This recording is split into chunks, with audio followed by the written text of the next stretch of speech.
Puluhan militan pria bersenjata dari milisi suku yang menentang Hamas telah menyerahkan diri secara sukarela. Penyerahan itu berlangsung dalam 48 jam terakhir.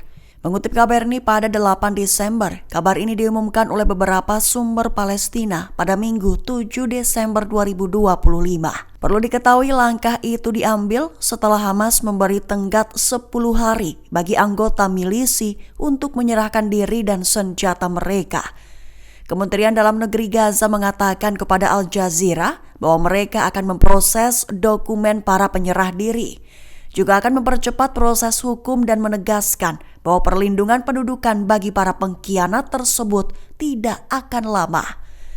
Lantas, sumber-sumber Palestina melaporkan bahwa penyerahan diri meningkat tajam sejak Jumat 5 Desember 2025, terutama di Rafah dan Khan Younis, wilayah basis milisi bersenjata yang didukung Israel tersebut. Lebih dari itu, kementerian menegaskan bahwa upaya Israel memecah belah rakyat Palestina telah gagal. Sekaligus menekankan bahwa kelompok bersenjata bentukan pendudukan Israel tersebut tetap terisolasi tanpa dukungan hingga menuju kehancuran.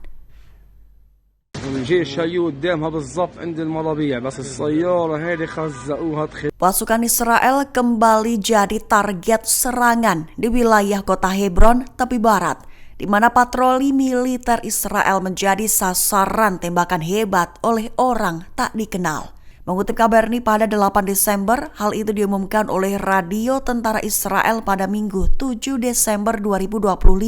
Lebih tepatnya dilaporkan bahwa sebuah patroli ditembaki dengan intens di Hebron pada Minggu 7 Desember dini hari. Patroli IDF itu dihujani tembakan hebat sebelum para pelaku kabur dengan sebuah kendaraan. Diklaim tidak ada anggota dari patroli itu yang terluka. Sementara itu, dalam insiden lain, radio tentara Israel juga melaporkan bahwa seorang tentara Israel mengalami luka ringan akibat sebuah mobil menabrak pos pemeriksaan militer di kota yang sama.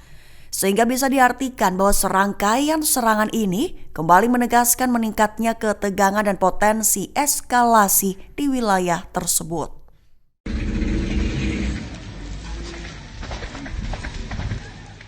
Calon pemimpin milisi dari pasukan rakyat mendeklarasikan akan perangi Hamas hingga musnah jika tentara Israel mundur dari Gaza. Mengutip KBRI pada 8 Desember, hal itu diumumkan oleh Ghassan Al-Dahini dalam pernyataan terbarunya. Perlu diketahui di awal usai tewasnya Yasser Abu Shabab, pernyataan Ghassan Al-Dahini menjadi perhatian. Ia kembali muncul sehari sebelum pemakaman Abu Shabab, ketika akun populer Vorzes mengunggah video yang memperlihatkan Al-Dahini berjalan di Rafah bersama sejumlah pria bersenjata. Al-Dahini, mantan perwira keamanan Palestina yang digadang-gadang menjadi pemimpin baru pasukan rakyat, menyatakan seruan dalam wawancara dengan channel 12 Israel pada Jumat 5 Desember malam bahwa jika tentara Israel mundur dari Gaza, maka kelompoknya akan memerangi Hamas sampai tuntas. Ia juga berjanji meneruskan langkah Abu Shabab, mengatakan bahwa mereka akan berjuang habis-habisan hingga apa yang disebutnya teroris terakhir, tua maupun muda, dieliminasi. Memperingatkan bahwa Hamas kini akan melihat jati diri mereka yang sebenarnya. Lebih jauh dari itu, Al-Dahini menyebut Hamas terlalu lemah untuk mempengaruhi moral siapapun di wilayah tersebut.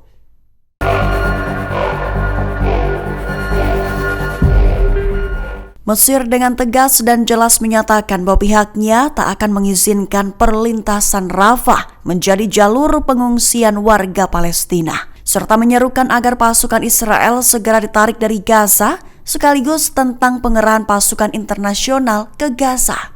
Mengutip Palestine Chronicle pada 8 Desember, hal itu diumumkan oleh Menteri Luar Negeri Mesir, Badr Abdelati, pada Minggu 7 Desember dalam wawancara Al Jazeera.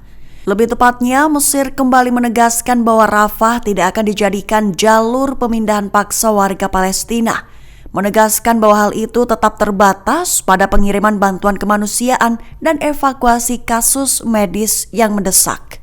serta mendesak pengawasan internasional atas gencatan senjata di tengah berlanjutnya pelanggaran oleh Israel. Abdel Latif pun menekankan bahwa fase kedua yang terkait dengan penarikan pasukan Israel sangatlah penting. Sekali lagi, ia juga menyoroti perlunya pengerahan pasukan internasional di Gaza segera dilakukan. Sehingga Abdel Latif mengatakan Mesir sedang mengadakan diskusi dengan Israel mengenai penyeberangan tersebut, tetapi juga menekankan bahwa sikap Kairo terhadap operasinya jelas dan tegas.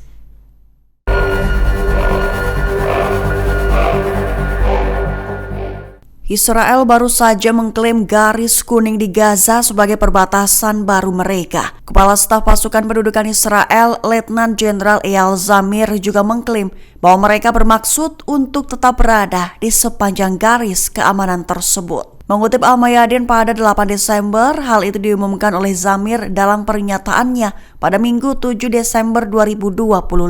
Lebih tepatnya, dia menyatakan bahwa garis kuning yang ditetapkan pasukan Israel kini menjadi perbatasan baru yang memisahkan Gaza dari wilayah Palestina lain yang diduduki. Zamir juga mengatakan bahwa pasukan Israel tetap akan menguasai sebagian besar Gaza dan akan bertahan di sepanjang garis keamanan tersebut.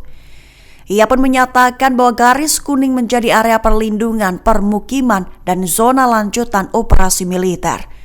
Lantas komentar Zamir itu justru menunjukkan bahwa Israel melihat garis kuning sebagai perampasan tanah jangka panjang, bukan penempatan sementara sesuai gencatan senjata. Meski perjanjian Amerika Serikat menuntut IDF mundur di belakang garis itu, tapi pernyataan Zamir mengisyaratkan upaya menjadikannya perbatasan de facto dan bagian dari proyek aneksasi Gaza. Download Tribun X sekarang, menghadirkan lokal menjadi Indonesia.